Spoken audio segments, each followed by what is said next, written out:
Most of us say we want a better future, more clarity, more growth, more peace. But we keep waiting for the right moment, more confidence, or permission that never comes. What if progress did not require a big plan, a long retreat, or a total life overhaul?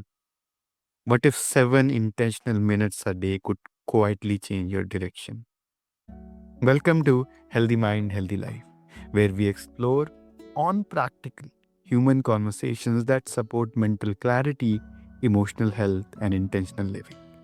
I'm your host Yusuf, and today I'm joined by Dr. Cynthia, a USA Today best-selling author, board-certified executive coach, and human capital strategist with over 30 years of experience helping people and organizations unlock their potential.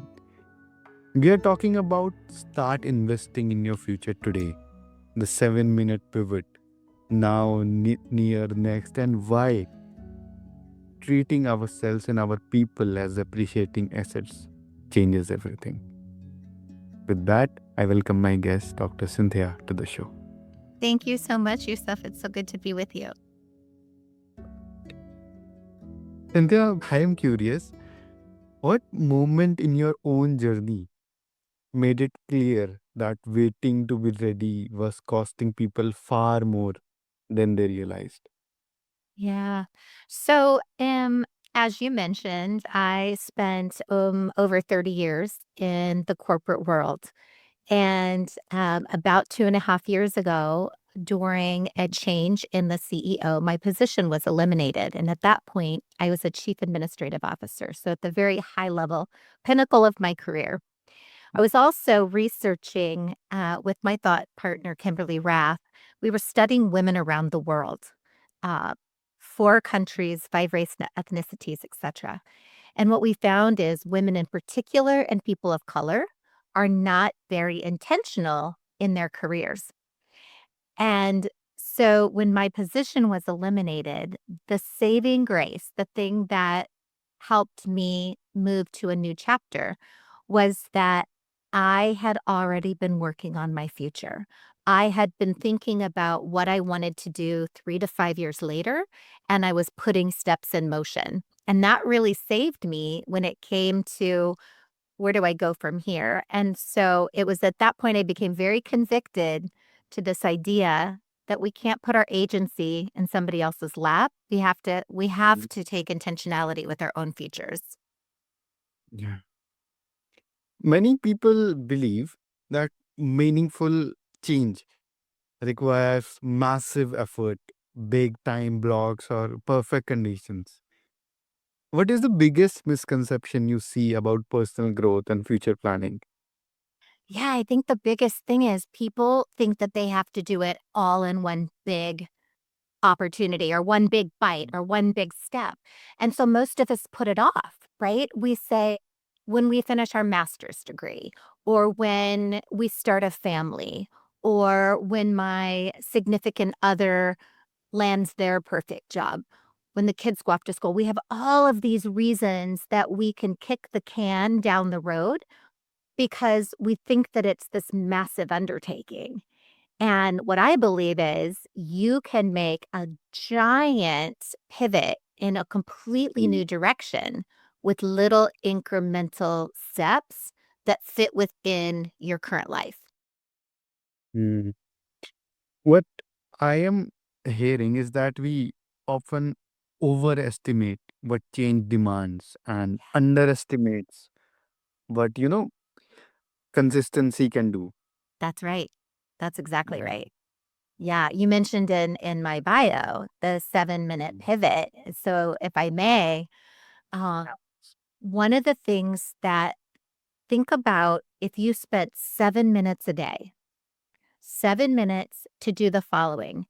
You set an alarm so that you keep the amount of time close, right? You set an alarm, you remove all your distractions, and you think about what is on my mind today that is either holding me back, standing in my way, causing me to feel conflict. And you write that down. And for 7 minutes, you unpack that with Why? Why do I feel that way? What is going on? Right? And you just get it out of your head and onto paper. But here's where change happens. At the end, you choose one small thing, just one baby step that you can do today to move in a slightly new direction. And so if you do that every day, you've spent 2,555 minutes over the course of a year. Imagine if a pilot was just making tiny incremental changes where that plane would land in an entirely new place, right? Everyone can find 7 minutes. Everyone can Yeah. find 7 minutes.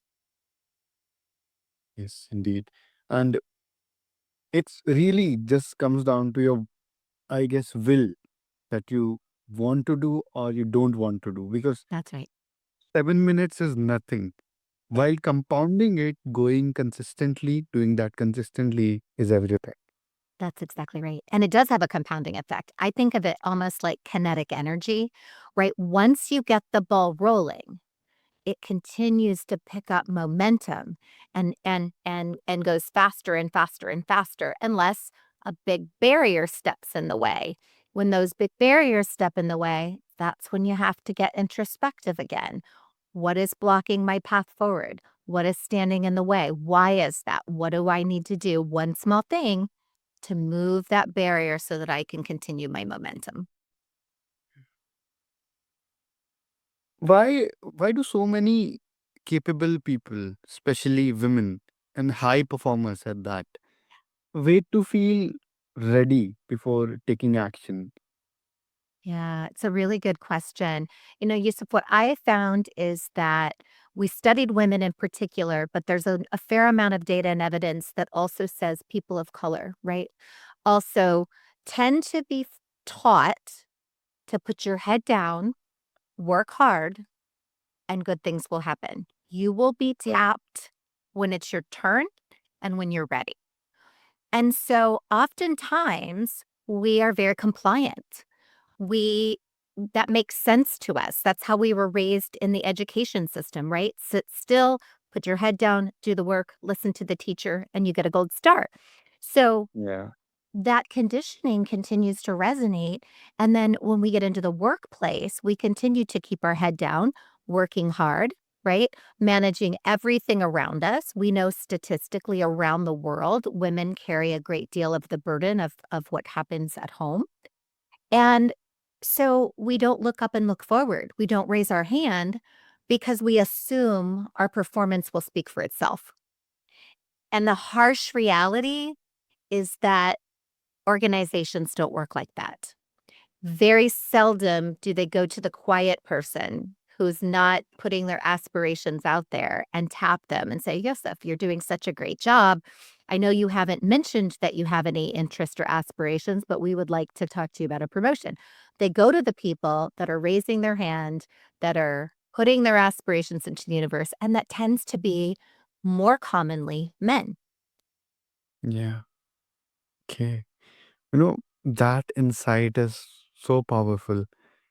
It sounds like less like a confidence issue and more like conditioning and learned restraint. Yes. Yeah, that is such a powerful comment because I think so often we keep telling women, lean in, you know, don't have imposter syndrome. We blame all of their lack of advancement on confidence related issues. And I would argue that it has a lot more to do with conditioning, to your point, um, sort of taking that advice, and saying, letting my performance speak for itself, right? We over index on performance rather than potential. And so I want to help every woman and every person that this resonates with to look up, look forward, and start intentionally working on their future today. Don't put it off. Yeah. We just discussed how waiting mindset show up in your work life. But I want to know, how does it show in personal life, in relationships? Yeah. Well, I think oftentimes when sometimes that barrier to our career growth is a lack of boundaries in our personal life. So, for example, what is standing in the way of my aspirations for this next career opportunity or wanting to go after something? And then we minimize, well, I have these things with the children or these things with the significant other or the spouse or these things with my aging parents or the community or my church. Pick a thing. Um and so we put everyone else's needs prior to our own. And for that, it creates a lack of boundaries, which we don't give ourselves permission. So I would say to the person that says, "Well, my personal life is standing somewhat in the way of my professional progression," I would say that's a 7-minute pivot opportunity. What are the things at home or in your personal life that are standing in the way or creating a barrier for your aspirations? And what's one small thing you can do today to move slightly forward? It may be delegating a household chore. It may be creating boundaries about how much you can take on with your community or your church or your family. Um, but something that you can control that gives you a little bit more room to pour into your own cup unapologetically and guilt free. That's the most important thing. I think this idea is very nearly connected to how you talk about human capital. Mm. Can you please elaborate on that as well? Yeah. So when I think about human capital, every single human being possesses human capital, which is of value. We all have it. It's our knowledge, our skills, our natural gifts and talents, our experiences, our abilities, right? And it's valuable. It's worth something to the world. It creates a significance.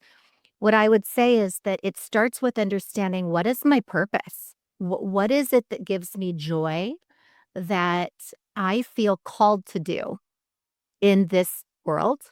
And to the extent that it is something from a career perspective, how do I monetize that thing that I do better than most, and that I enjoy doing? And so for the individual listening, it's really understanding two things to begin.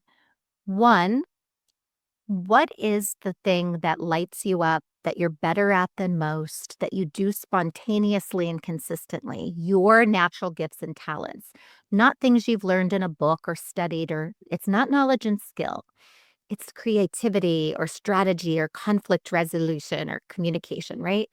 And then two, what is my purpose? What is my personal mission? What gets me out of bed in the morning that I feel called to do in this world? And when you match those two things together, then you identify, what is my aspirational next? How do I go do more of those things that give me purpose and that fulfill what I'm called to do? Um, Yeah. and then from a leader's perspective, it's find that person. Don't wait and only hire the person that fits in a box, that fits in, they went to this school, they have this much experience, et cetera, right? That's not predictive of future performance. Instead, go find the person with the passion and the natural talent and the sense of purpose, and teach them the skill and knowledge. That's where human capital thrives. Yeah. It's more about alignment, aligning with the vision. And when that is something that aligns with the company or organization, it works like a charm. That's exactly right. That's exactly right. Mhm. I want to live in a world where we all get to do what we love, what we're Yeah. good at, where we skip to work and we delight the people that we serve. Yeah. Uh, but Cynthia, even with simple practices, people fall off. Life happens, motivation dips. What helps someone return without guilt and keep investing in their future? Yeah. Guilt's a big thing. And one of the things that I think it really steals our power and steals our joy is guilt. And again, statistically, women tend to experience more guilt than men. Now, I don't come to profess why that is. It's just evidenced in the data. And what I would say is that you have to move forward without judgment. The past is the past. We can't control that we didn't exercise yesterday. We can't control that we ate unhealthy yesterday or we didn't take time to meditate or whatever it is. That's yesterday. We can't control that. We can control today. And so for the person that says, I'm feeling a little unhappy with, I haven't been doing all the things or my motivation hasn't been what it is, 7 minutes.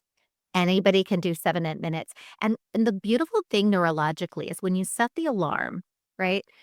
You only have for the person that's like, "Oh, I don't wanna do it," you only have to do it for 7 minutes. It goes by like that. And for the person that tends to sort of sulk and sit in their depression or their depression's probably too strong a word, that tends to sit in their guilt, Yeah. 7 minutes allows a time that, "Okay, now you need to suck it up, pick a thing, pick an action, and move on," right? You don't get to sit in that sulking and guilt for much longer. You have to pick an action and move forward.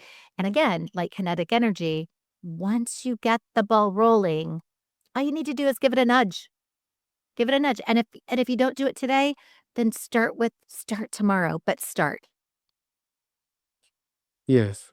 When you start that energy, when you start that movement, everything changes. Like we just talked about in the beginning of our conversation, it is a kinetic energy that compounds over time.